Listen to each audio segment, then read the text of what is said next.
Hello Year 12, this is the third video in the exam prep series that I'm doing based on the Access Education lecture that I went to at Shepparton with VCAR former Chief Examiner Ross Huggard. So here are some notes, there'll be some more below. I'll add to that. This document is linked on all your classrooms, so if you want any of these links, all you need to do is find this document, which I will also put below this video on YouTube so you can access them. Right, the first thing that you need to do is reread the novels. You need to know both texts equally well. You cannot write 80% of your essay about 1984 and only 20% about Stasiland. You need to talk about them in balance. It might be 60-40 and that's okay, but it can't be extraordinarily different in terms of massively covering one text and only covering the second in a minor way. If you're running short on time, I would suggest you listen to the audiobooks, which you can get off S Drive. I believe you can also find links on the internet, and if I can find them, I will link them here, and so you can click on that. It'll be blue like this one if there's a link. Or reread key sections, and for that you can start with the booklet from term 3 that we used and any other key scenes or key moments. For example, the opening of both texts, the chapter 4 in 1984, which is Winston's work, and there are a number of other scenes. But speak to your teacher specifically about how to best use your time in terms of whether to reread key sections or the novel. You're running out of time, so you need to figure out what's the best way to actually use your time, and it might not be to listen to a whole lot. It might be just to cover some sections. Mr. Huggard recommends using one text as an anchor, so your main point around which you base the second text. Our suggestion, and we had spoken about this earlier in the year, is that this should be 1984 for you, and then you feed in Stasiland. It's less chronological, and the stories are like vignettes, small stories of lots of different people, so you can slip them in around 1984, which is a whole story on just a few characters. So that's not going to be significantly different to what you've been doing, but if you want to start with the premise of 1984 when you're doing your kind of topic sentences and then feed Stasiland in around that. The focus should not be on characters alone, so it shouldn't be how maybe O'Brien and, I don't know, von Schnitzler or her Christian are similar. It shouldn't be focusing on two characters and basing your paragraph around that. It needs to be on actually the ideas and issues, and we have of course talked about this, so this is just a reiteration of that point. And you're looking at connections, similarities and differences between the ideas and issues explored in both texts, and I'm going to talk about that more in a moment. You may consider, however, characters as a vehicle for an idea, issue or theme. So ignore the EG there, but there's a link here which will take you to a doc on the shared drive. Now this is something we've got from St. Leonard's, but it's freely available on the web, so we just thought we'd make it accessible for you. And this is an example here. Winston as a vehicle, so they've got him as a little blue car. Vehicles for ideas around. The will of the individual to assert itself, and B, individual identity in the project to obliterate, eradicate, efface the self. So the idea that the inner party and the government of Oceania in general are trying to obliterate individuality because that helps them to maintain stability as a government and control. The individual as a repository of memory, that means the holder of memories and the truth in that case. So by undermining people's memories by changing things all the time, as they do at the Ministry of Truth, which is where Winston works, particularly look at chapter 4, the idea of a shared collective memory is kind of destroyed because it's always being changed, and it becomes this malleable thing, something that can be molded to fit what the government wants rather than hard and fast and always the same. And memory itself, or kind of history itself, really isn't always the same for everybody, because usually the victor of any war, etc., they get to tell the story, and that's not necessarily the same as the loser might say or tell. So that's just something to think about there. But really what you're focusing on is how personal history, for example, Winston's personal history kind of can oppose the official narrative, and that is the government's position and the inner party's position on how things came to be. For example, there's the moment where Winston talks about the creation of the aeroplane, and the party claim to have invented all of these, the steam engine, the helicopter, the aeroplane, etc. But he knows that that is not the case, that it existed before the party existed, and that that is not the truth. So this idea that the individual can hold on to memory, but how the party tries to eradicate that in and of itself. So that idea is explored through the character of Winston.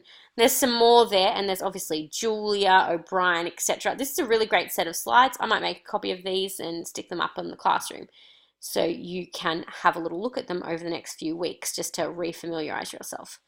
But back to this. You know that, so I'll delete that. All right, use this table, which is going to be on the next page, with subheadings to create pairs of quotes which would fit under specific ideas and issues. Now this, Mr. Huggard said, was a really great way to kind of set yourself up with quote pairs, rather than trying to remember 20 from one text and 20 from another that are unrelated, and in the exam you try to figure out how they're linked.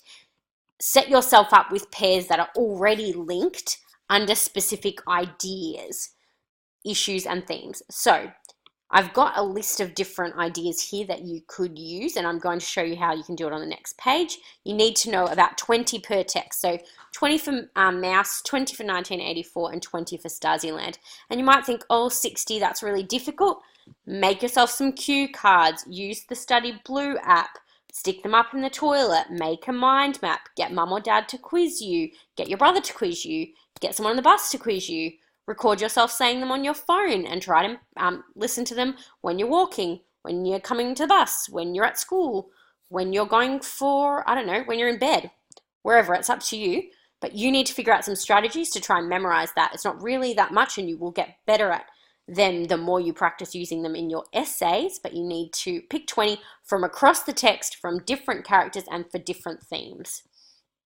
So one way to go about that, or setting up those in a table and then kind of deciding how you're going to study them, whether that be study cards, Study Blue app, recording, etc. You can do that once you know which quotes you want to use. So I've unpacked a few ideas here so you can see what it would look like. So common idea 1, the impact of continual surveillance on individuals by governments. And I said the theme overall is surveillance. The idea is the impact of it, and the issue is how relentless surveillance can inhibit or stop individuality and can break people psychologically. So I've picked some pairs, and I obviously haven't finished here, but I've picked some pairs. So nothing was your own except the few cubic centimeters inside your skull. The idea that you can never escape. All you have is what's in your mind. And you could talk about the impact of this, but the impact of this in Stasiland, for Dieter Behrens, which is Julia's father, is that living for so long in a relation of unspoken hostility but outward compliance to the state had broken him. So the idea that on the outside, so like Winston is, you show that you are compliant and you are doing as the state says, and you're a good citizen of Oceania, a good party member, etc., etc. By living in that way, but internally hating everything that they're making you do, disbelieving everything that comes out of the telescreens, etc., that ruins you. And Stasiland, because of its long-term nature, can show you how it breaks them.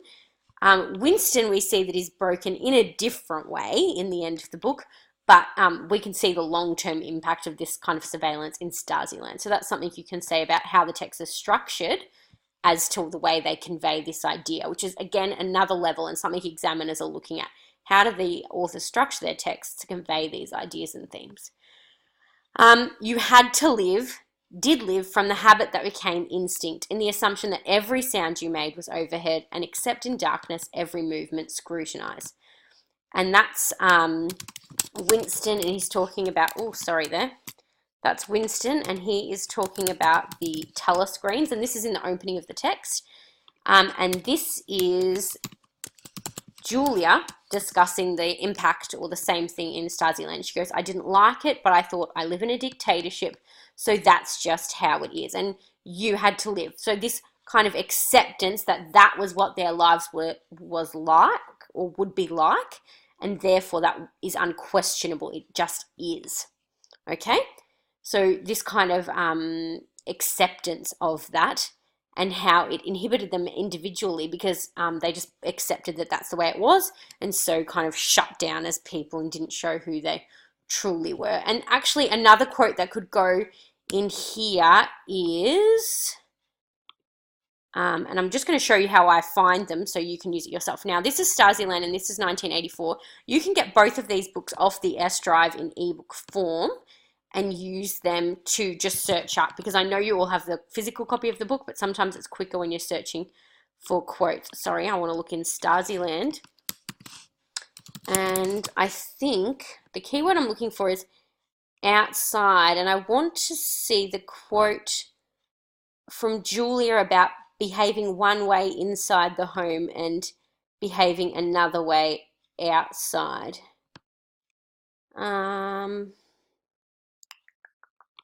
Okay, here we go.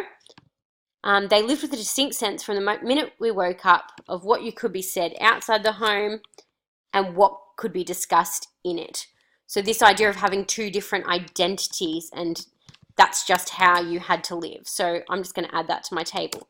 So that's really easy. The way to find a word in here is just click Command and F at the same time, and then type in your key word, whatever that may be, and then you can search within it, and then to go back to the other text, just exit out and then click on the other one. So that one's 1984 there. All right, common idea 2, the need to reshape the truth and the sense of history to ensure control, or maybe the understanding of history, maybe. Themes are truth and history, the idea, the necessity of altering facts, fiction, and history in totalitarian regimes. Because I think that's the focus of these two texts, on this idea of totalitarian regime and why they need to alter the truth in history. So the issue, sometimes these distortions are innocent and innocuous, which means perfectly harmless. Differences in perspective, and like I said before about who is the victor and who is the loser, and one perspective will differ from another. And sometimes that can be perfectly harmless, somewhat two different people's recounts, but other times it can be deadly dangerous. And I think that's the point the authors are making about how we change and shape the truth in history can be a very dangerous thing. Now, you'll notice here I've bolded a couple of sections because these are large quotes, and I wanted to give you the larger quote for context, but the bold section is really the important part. So, the fabulous statistics continued to pour out of the telescreens. And this idea of, pumping out this propaganda, so maybe another one here could be propaganda, pumping out of false information or, untruthful information for their own benefit. And the same thing, we started to get tied up in the ridiculous GDR success propaganda, exaggerated harvest results and production levels. So that's von Schnitzler talking about it, and he's talking about it in a regrettable way, but he's admitting to the fact that they participated in it too. And your point is to say why they're participating in it and kind of to what ends was it dangerous in this case. Not a word of it could ever be proved or disproved. And again here, von Schnitzler, a sign of being accustomed to such power that the truth does not matter because you cannot be contradicted. And that's the same way in which the party operates. They are so powerful that what they say cannot be contradicted. And Winston contributes to this because he works at the Ministry of Truth. So if you look at chapter 4, you can see the ways in which he rectifies, and I'm talking in quotation marks there, rectifies history. That word is repeated about 4 times over 2 pages. And misquotes, misprints, the idea that it was ever wrong in the first place when actually it just was a fact of what happened at that time, but they're continually going back and rewriting history, but they're accustomed to not being questioned because they have so much power, the government. Who controls the past controls the future, who controls the present controls the past, that's the party slogan. And the GDR insists that East Germans were in no way responsible for the Holocaust, so that's the denial of the past. The GDR insist that socialism is peace-loving, that under socialism prostitution did not exist, and that's flatly contradicted in the text. Von Schnitzler insists that under the GDR, peace has been elevated to a governing principle, and again, that is a lie. So there's some page references there to check that. But this idea of if you control the present, you control the past in the same way. This is truly realized in the GDR, and kind of is more horrifying because of the fact that we know that those things are true. Readers will know that those events happened, and kind of they're baffled by the fact that people in the GDR believed what was being kind of spread by their government and the black channel and other forms of propaganda that were used. All right, there's another pair there, and there's 3 other ideas here to do this kind of comparison work with. And also you can use these ideas here: power, control, resisting the norm, etc. I found a link while I was just doing some quick searching for a similar paired thing that you can see. So there's only 7 pages, not long at all. And it's got quote pairs and how they're similar. I don't think it's really, similarities in the middle, differences on the side.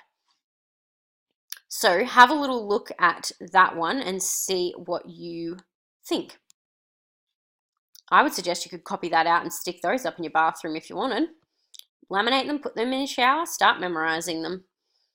All right, the last thing I wanted to talk to you about is structuring your response. This needs to be around 800 words. Now, do not count your words in the exam. Just do not do it. Figure out approximately how many words you write a page. You can do that in the practice exam because we're using exactly the same booklets you will have in the actual exam. So this is the exam and what it will look like. So you'll go to section B, which will only be over 2 pages, the pairs of text, and you'll look for Stasiland in 1984. There'll be 2 prompts and you're going to choose one. Then in the answer booklet, so you'll have done section A, you'll have ticked the complete mouse, you'll leave that page blank. You'll tick if you do prompt 1 or prompt 2. And then for section B, you'll do the same thing. So you'll tick Stasiland in 1984 or color, what does it say? Shade the box. And that's just so it will go to a teacher, obviously, that has studied Stasiland in 1984, and they will mark that paper. Again, shade the box for which one you answer, if it's prompt 1 or prompt 2. This is the space you'll have, so it's not too different to the ones we use, a little bit smaller. But after the first practice exam, I would suggest you count about how many words you write per page, and then you can just estimate, and you can know that approximately you need to write about this many pages in each section if you're going to kind of fully address the question by meeting the word count, because the word, it's not a set word count, but we give you an advice of about 800 words, and that's about how much it should take to unpack these questions. All right, but you need your introduction, you need to orient the issue and set up the complex idea, that is, respond to the prompt. This is going to be inevitably longer than your mouse one because it is 2 texts and it's a bit more complex, so that's okay. Spend some time setting it up. The assessor will appreciate that. Obviously, it's not going to be 3 pages long, but, 200 words maybe, and really set it up and then get into your body paragraph. But 150, 200, have a think about that. Set up the links between the 2 texts, your arguments, and then your linking sentence, or you're connecting to the body of your essay, what you're going to conclude basically from all of this. And for example, the questions in here are, in oppressive societies, there is little possibility for trust. What do these 2 texts suggest about the nature of trust? You need to basically come to a conclusion about whether trust can exist or not in these societies and under what circumstances. That's the conclusion you need to reach by the end of the essay. And so your linking sentence should reveal where you're going with it. Body paragraphs can be in any of the following structures. So the first one is the threaded approach. or weave. And this is the one we've been teaching you, and I would encourage you to probably stick with that. If you're having a lot of trouble, see your teacher and we can talk about one of these other two. This is moving back and forth, so you set up your topic sentence which compares the two texts. You might move into talking about kind of 1984 and then flip to Stasiland with some comparative phrases to draw the two together, and then move back and forth between the two. You might also set it up with a comparative sentence at the start for your topic sentence, where you compare both texts regarding your key idea, and then maybe you spend half your paragraphs focusing on 1984 and the other half focusing on Stasiland, and you do a connecting phrase in the middle to kind of show how the two are linked. That would be the threaded approach. Alternating analysis is where you do one text per paragraph. So you do 1984 and then your linking sentence links to how that's similar or different to Stasiland, and your next paragraph's about Stasiland. Then you keep doing that. So it's maybe some smaller paragraphs, but then you do one paragraph per text. Block is where you do maybe 3 paragraphs on Stasiland and then 3 on 1984, and you're just making little snippety links throughout rather than kind of big links all the way through. This is the one I would encourage you to use, but if you're having trouble with that, of course, speak to your teacher. Ways to compare the two texts. I'll just leave this here. You have access to this and you can have a look at it, but this is ways to think about it, and I would have these by your side when you're kind of unpacking an essay question, because I think they would be really helpful.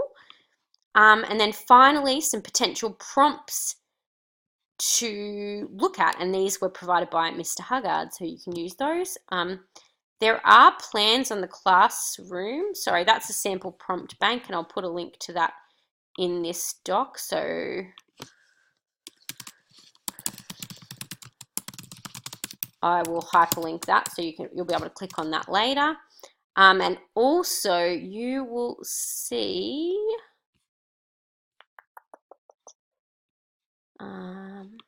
hold on, let me go and have a look. Shared essay, here we go. Shared essay plan. So these have topic sentences and then unpackings that we've done in the last week with students at school. So you can go through and have a look, and you could use those or just to get some ideas from it. As we add more, we will put them in here for you to kind of peruse. All right, I think that's it from me. The next one will be on section C, and then I'll do a final one on the day of the exam or in the exam. Thanks for listening. Any feedback is welcome.